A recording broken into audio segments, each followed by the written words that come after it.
Hello, welcome to Sumo Biology online classes.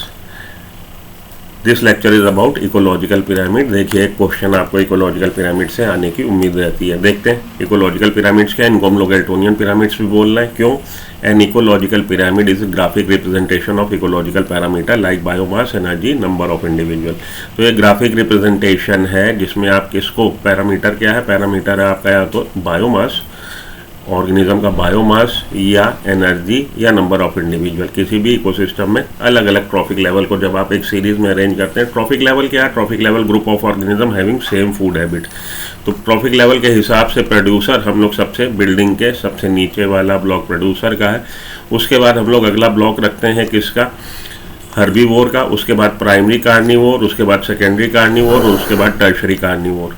और इन parameter के हिसाब से ये ब्लॉक का साइज डिफर करता है। ब्लॉक का साइज कम ज़्यादा हो सकता है। अगर ब्लॉक का साइज जो लोअर मोस्ट ब्लॉक है फर्स्ट ट्रॉफिक लेवल प्रोड्यूसर का, उसका जो ब्लॉक का साइज है सबसे बड़ा है, उसके बाद साइज ये रिड्यूस होता चला जा रहा, तो जो आपको शेप मिल रही है वो अपराइट पिरामिड की होती है। पिरामिड इसलिए बोल रहे हैं क्योंकि मिस्र के पिरामिड की शेप आपको उस तरह का एक स्ट्रक्चर देखने को मिल रहा है, एक उस तरह की फिगर देखने को मिल रही है।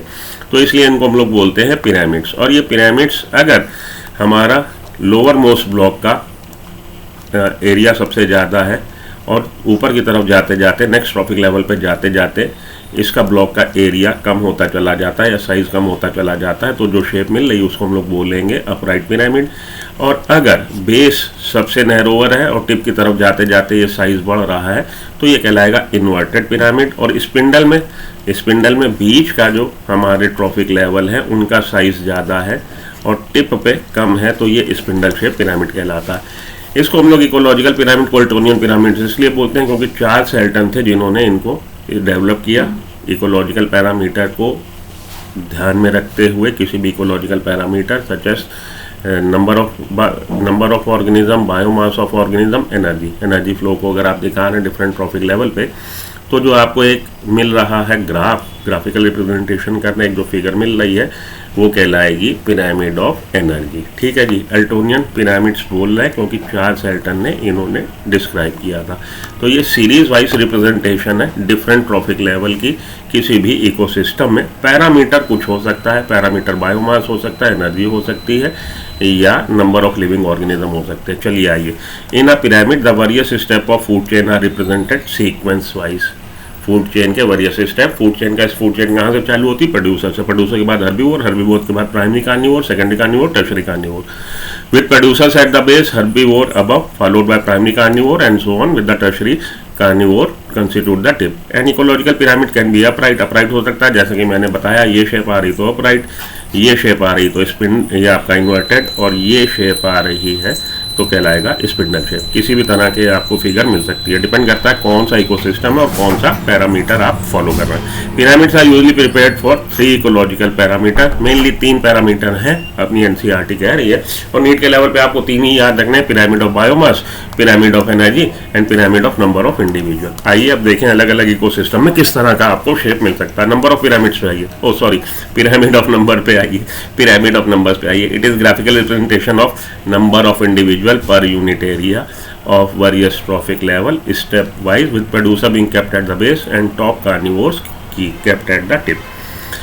तो पिरामिड ऑफ नंबर्स में हम लोग अलग अलग ट्रॉफिक लेवल को सबसे पहले आप किसको रखेंगे? प्रोड्यूसर को। प्रोड्यूसर के बाद हर्बीवोर के बाद कार्निवोर के बाद हम आपका सेकेंडरी और टर्शरी, इस तरह से कार्निवोर रखेंगे। In most cases the pyramid of number is upright. तो ज़्यादातर अलग अलग इकोसिस्टम में, पॉन्ड इकोसिस्टम हुआ, ट्री इकोसिस्टम हुआ या आपका एक्वेटिक इकोसिस्टम हुआ, तो वहाँ पे ज़्यादातर केस में पिरामिड ऑफ नंबर अपराइट है। And members of successive higher trophic level being fewer. क्या होता चला जाएगा? आप हायर ट्रॉफिक लेवल पे चलते चले जाएंगे तो नंबर कम होता चला जाएगा। आगे देखते हैं, the producer support comparatively fewer number of herbivore. सबसे पहले प्रोड्यूसर का नंबर ज़्यादा, उस पर डिपेंड होने वाले हर्बीवोर का नंबर उससे कम। इन अ ग्रासलैंड इकोसिस्टम में पिरामिड ऑफ नंबर किस तरह का है?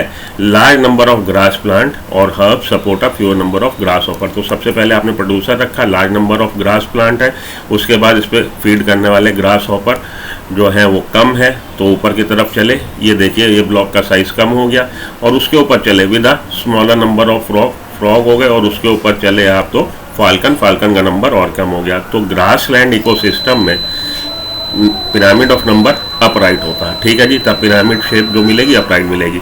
इसी तरह से पॉन्ड इकोसिस्टम में भी सबसे प्रोड्यूसर कौन है? फाइटोप्लैंक्टन, फाइटोप्लैंक्टन को खाने वाले जूप्लैंक्टन, जूप्लैंक्टन को खाने वाले स्मॉल फिश को खाने वाली लार्ज फिश। तो ये भी नंबर रिड्यूस होता चला जाता है जैसे जैसे आप हायर ट्रॉफिक लेवल पर जाते हो। तो सिमिलर केस पॉन्ड इकोसिस्टम में ये जो पिरामिड ऑफ नंबर है ये भी अपराइट है, ठीक है जी। लेकिन इसके कुछ एक्सेप्शन भी हैं, तो इसको आप ये स्क्रीनशॉट ले लीजिएगा। इसमें लिखा हुआ एक्सेप्शन कहाँ पे है, क्या है, आगे चलता हूँ, देखिए। तो पिरामिड ऑफ नंबर के लिए, ग्रासलैंड के लिए ये अपराइट है, पॉन्ड के लिए ये अपराइट है, और आपके फॉरेस्ट इकोसिस्टम के लिए ये स्पिंडल शेप है। Pyramid of number forest ecosystem के लिए कैसा है? Pyramid of number forest ecosystem में स्पिंडल शेप है, क्योंकि प्रोड्यूसर एक बड़ा सा ट्री, उस पर डिपेंड होने वाले कई सारे जीव, उस पर डिपेंड होने वाले जो कार्निवोर है कम हो गए और ये कम हो गए। तो देखिए टिप पे और बेस पे लोएस्ट है, मिडिल में ज़्यादा है, तो ये स्पिंडल शेप बन गई। किसमें बन गई? आपकी पिरामिड ऑफ नंबर की आपके फॉरेस्ट इकोसिस्टम में। पैरासाइट के लिए लीजिए पैरासिटिक इकोसिस्टम में भी नंबर बढ़ता चला जाएगा नीचे से ऊपर की तरफ जाने पे, तो ये इन्वर्टेड है। तो पिरामिड ऑफ नंबर आपका हमारे एक्वेटिक इकोसिस्टम में पिरामिड ऑफ नंबर अपराइट है, ग्रासलैंड के लिए अपराइट है, और ये आपका फॉरेस्ट के लिए स्पिंडल शेप है, और पैरासिटिक का इन्वर्टेड है। ठीक, लिख लीजिएगा, यहीं से क्वेश्चन आ जाता है इसी तरह का। The number of individual in higher trophic level is great generally smaller than that of lower trophic level, क्योंकि ये क्या होता है जी, because the organism of higher trophic level are dependent on their food and energy on the organism of lower trophic level. ठीक है, ये तो हो गया नंबर के बारे में जानकारी। और ये आपका देखिए फिर से इसको थोड़ा सा डिस्क्राइब इन्होंने किया है कि फॉरेस्ट इकोसिस्टम में क्या है, a single large size producer, बड़ा सा tree, however provide nourishment to several herbivore, कई सारे हर्बीवोर उस पर डिपेंड कर रहे हैं। The birds may support a still larger population of ectoparasite, such a pyramid shall be inverted. तो पैरासाइट के लिए इन्वर्टेड है, और ये आपका एक ट्री के लिए, फॉरेस्ट इकोसिस्टम में एक ट्री के लिए ये कैसा स्पिंडल शेप है, बीच में जो ट्रॉफिक लेवल है वो ज़्यादा है, टिप पे नैरो है और बेस पे नैरो है। ठीक है, ऐसे ही रख लीजिए। आइए पिरामिड ऑफ बायोमास पे आइए, नंबर की बात हो गई। The amount of living organic matter is called biomass, it is measured both as fresh weight, dry weight. Pyramid of biomass is graphic sequence wise representation of biomass present per unit area of different trophic level with producer at the base and carnivore tip पे। Pyramid of biomass is more real than pyramid of number, ये ज़्यादा real है, because the later does not take into consideration the size of individual, क्योंकि pyramid of number में आप उसका size तो मैं नहीं ना देख रहे, तो pyramid of biomass more real है। ठीक है जी, आगे चलता हूँ। Pyramid of biomass is upright for terrestrial ecosystem, inverted or spindle shape for aquatic habitat, where biomass of trophic level depends upon the reproductive potential and longevity of its members। तो pyramid of biomass terrestrial ecosystem के लिए pyramid of biomass कैसा है? inverted है। terrestrial ecosystem के लिए upright है, terrestrial ecosystem के लिए upright है, aquatic ecosystem के लिए ये inverted और स्पिंडल, या तो इन्वर्टेड या तो spindle.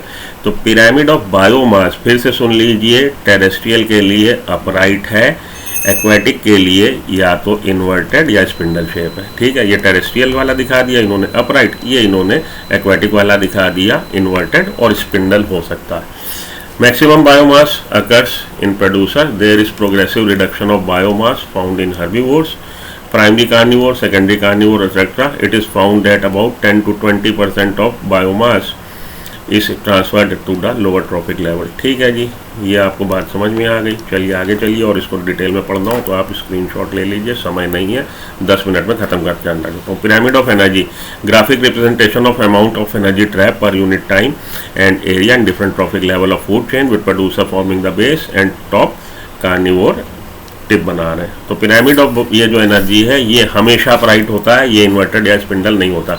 Pyramid of biomass is always upright, क्योंकि 10% लॉ को फॉलो करता है। हमेशा एक ट्रॉफिक लेवल से दूसरे ट्रॉफिक लेवल पे जितनी एनर्जी ट्रांसफर हो रही है वो 10% होती, 10% से ज़्यादा नहीं होती। How many sentences are correct? Pyramid of biomass in sea generally inverted, बिल्कुल ठीक बात है। Pyramid of energy always upright, ठीक बात है। The shape of pyramid of number in case of grassland and pond ecosystem upright, तीनों ही statement ठीक है, आप तीनों को टिक लगा लीजिए। यही हो गया आपका। जय हिंद।